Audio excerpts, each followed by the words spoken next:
Why, he probably don't even want to go outside. I want to go outside. He wants Welcome to go everybody outside. to Reggie Fox. Yes, we're here with our best one and done.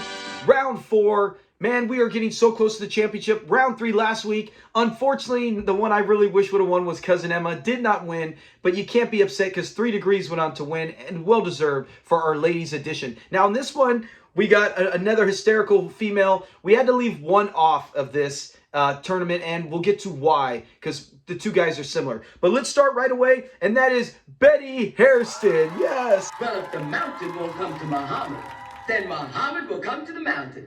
So here I am, your little Miss Muhammad. Oh, no, wait a minute. Now, you got to tell me some more. Now, is your name really Miss Muhammad? Are you a Muslim? She is so hysterical. In the episode, we get to see her, and we're like, who is this lady? And she comes off as a mystery. Grady, this is one where Red Fox did not, Fred Sanford wasn't there. Fred Sanford was in St. Louis visiting for his cousin's funeral and with family. And she comes in right off the bat. She is all over Grady. And Grady's like, I don't know you. I don't remember you. And she keeps sitting there. And then finally, it turns out she thinks he's Fred Sanford. Dropped you behind the enemy line and you posed as a Japanese soldier. Oh, well, you see, Fred Sanford is shorter than I am. So he could be mistaken for a Japanese soldier. And that's when he's like, no, I'm not. And Lamont's already upset because he ruined his night. And he says, oh, this is it. He's the boss. Tell him who I am. Sure, that's easy. He's the boss, Fred Sanford. I'll see you later, Pop. Excuse me, I'm trying to fight through this. I'm sick. But the show must go on. I got to get this pushed. But so he goes off and he takes off, and now he's stuck with the lady the whole night. And finally, he gets rid of her.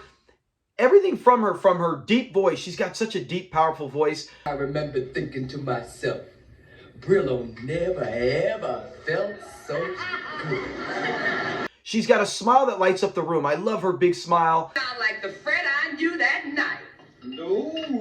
And just her she plays a wild, crazy woman better than anyone in show history. And she's very memorable. We all know Betty's ready for Freddy. We've all seen that in the community on the Sanford and Son official channel when any clip comes up, if you talk about with her, Betty Harriston. And the fact that then it goes to where Grady finally Grady gets a good one. He thinks a good one, and he actually gets her drunk. You going too fast for me. Woo. And by taking shots with her and stuff. To Sanford and Son. To Sanford and Son, yeah. Some of the best ones when he keeps going back and forth, and she even has to go, I can't take it anymore. And then she finally realizes, and then she starts thinking Lamont's Fred Sanford. What's the matter with you, lady? What's the matter? Smitty's Fred Sanford. Then you're Fred Sanford. Even Hoppy is Fred Sanford. You're Fred Sanford. Oh, no, madam. I couldn't be Fred Sanford. She thinks I'm of the Caucasian persuasion. Unfortunately, she never does, and they end up taking her away. But, man, I would have loved to have seen the date when they had, remember, 14 Boilermakers? He's like, if I would have had 14 Boilermakers, I would have stirred. He would have had to get up and use the restroom. Oh, man, what a great episode. And it's Grady really makes it great, but Betty Harriston, I think the chemistry between the two, she is so memorable. And right now, she's in second place with 30% of the vote.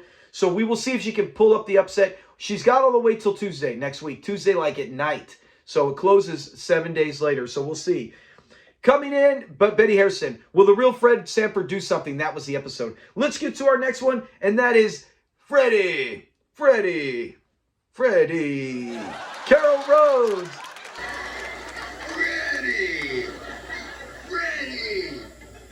Freddy. Oh, man. I love, personally, that's one of my favorite episodes of season 6. And when he gets the big silver ball, and it's another mystery, like, who is this person? And then even Grady says when he finally meets Carol, Fred's all dressed nice. And At least now we know that you and Carol were never lovers.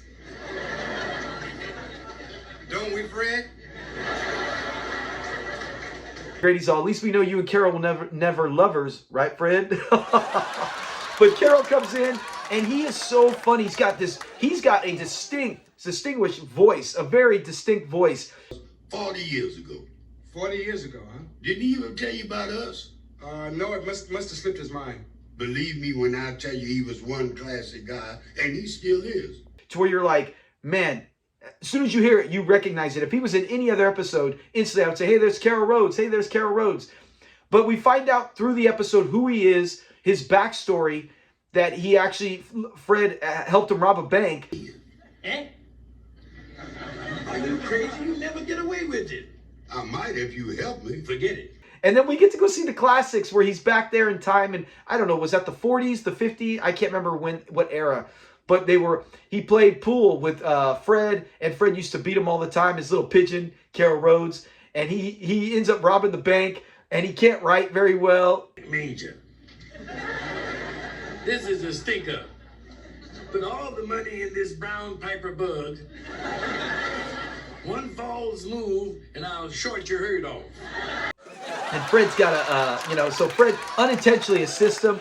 And then the best is that he's like, yeah, I ended up handing in the money, but they didn't know that I stuck it in the bank. And I collected the interest. I love Carol Rhodes. And then, then he tells him that he ended up keeping the interest. And Fred's share was $30,000. So Fred, and right away you feel so bad for Fred because you're excited. He's excited that he's going to get this big payday. And Carol's like, no, $52.17. $52.17.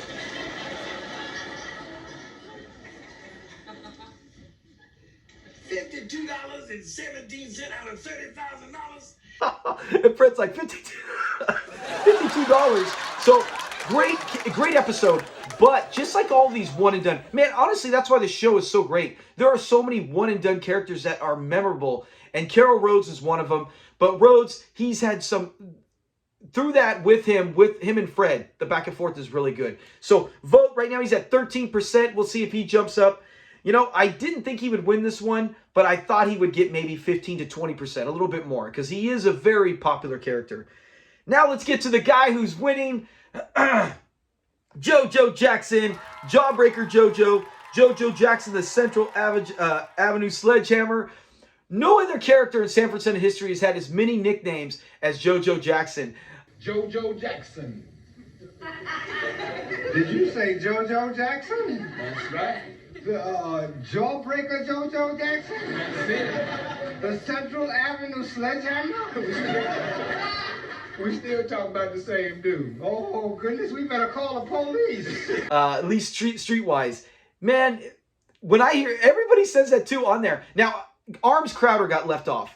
He's not going to be in the tournament. There's no way I could see him beating Jojo Jackson. You only got room for one kind of intimidating guy, and both of them have super long arms. Arms Crowder does, and he's pretty funny. But Jojo Jackson, man, he takes the cake. And the fact that the whole episode, you're building up to it, right? We see Lamont doing the karate. We see him getting training. We hear JoJo's name mentioned a bunch, and even Grady's heard of him. He's like, he's saying all the nicknames. And then I love Rollo. He's like, we still talking about the same dude. It's all of them. And he's all, but I ain't going to fight JoJo if he's to hit my mama. When Rollo says that. I love when Rollo says that. So as we hear JoJo, we finally get to see the guy. And that's one thing I like about this. It's the buildup. Jojo Jackson. Who is this guy? And he's getting ready for the fight. And then Grady goes to try to stop him. And he's all, you got any business with me? I'd like to talk to you about, Mr. Jackson. You want to step over here? Do I know you from somewhere? No, but you got some business with me? And he is very big. He is very intimidating. He's all, I punched a lot of chumps in the face last week. Color in the nose, remember that? Look, I punched a lot of chumps in the nose a week ago. Yeah, but you punched this chump in the nose over a woman named Candy. So that shows you right now, this guy will fight. He is a bully, and he honestly, he hasn't been beat yet. Sometimes when the bully gets taken down. But how intimidating he can be, and then how funny when we see all the crazy karate stuff, and then he's like, hey, now, look, begging ain't gonna help you now. You're not gonna get up from there. calm down.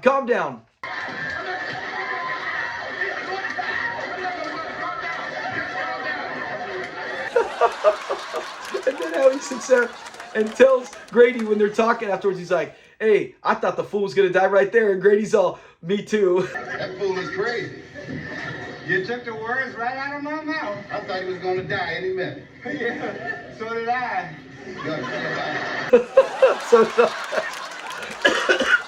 So did I.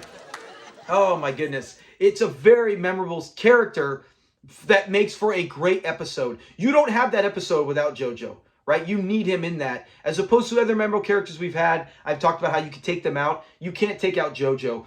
And Jojo Jackson, Sledgehammer, Central Avenue, JoJo, whatever nickname you want to have.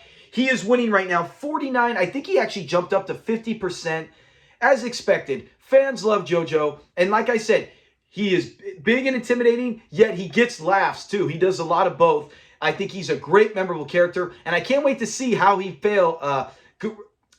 fares against the finals when he goes up to the other guys like Big Money Grip and Osgood. Can he overcome them?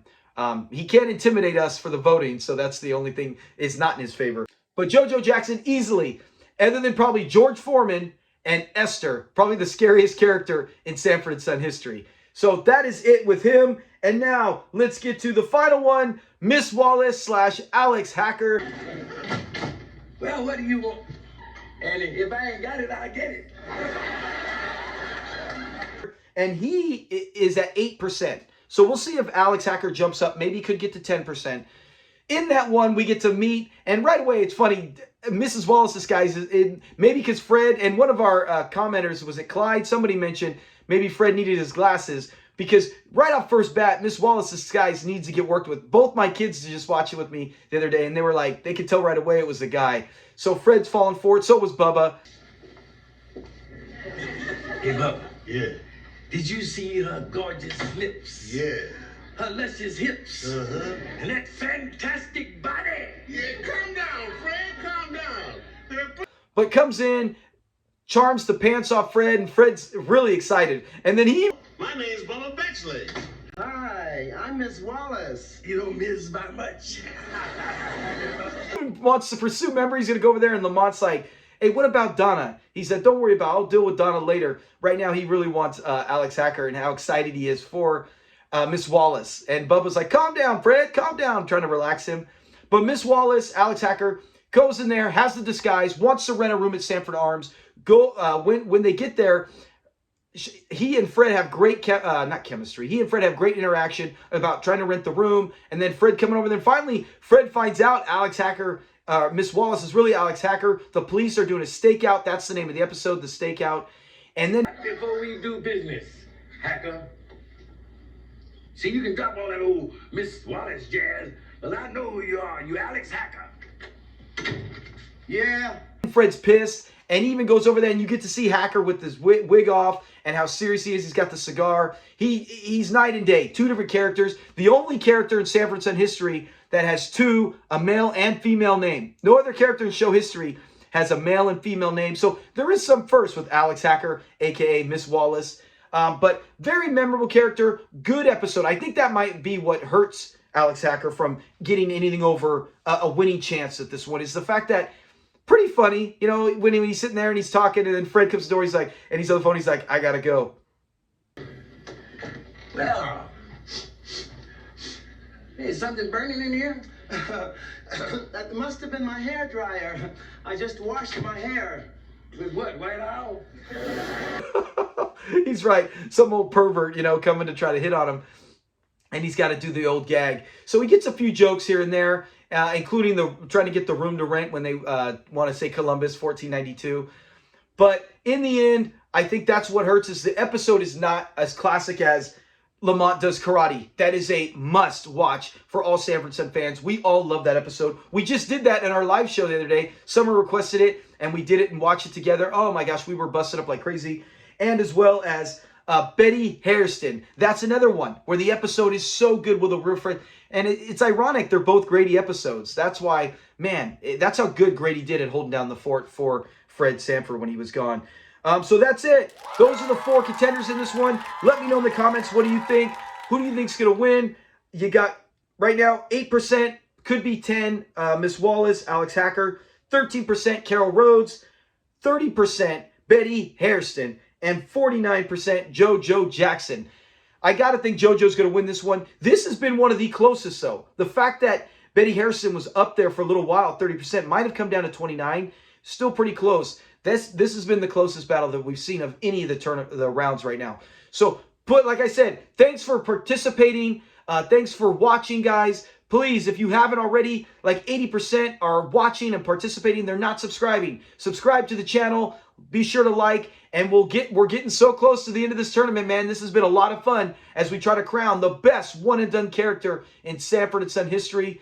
And we will not have any live show this week, especially with me not feeling great. And then also, we will see if we get the game show one, or if I might do a reaction video. We might take a break on the game show this week for Sundays. I might put up just a very popular, famous scene, and then maybe react to it and talk about it. All right? Have a great weekend, guys. Be safe, and I hope you don't get sick. Peace. He's a white dude.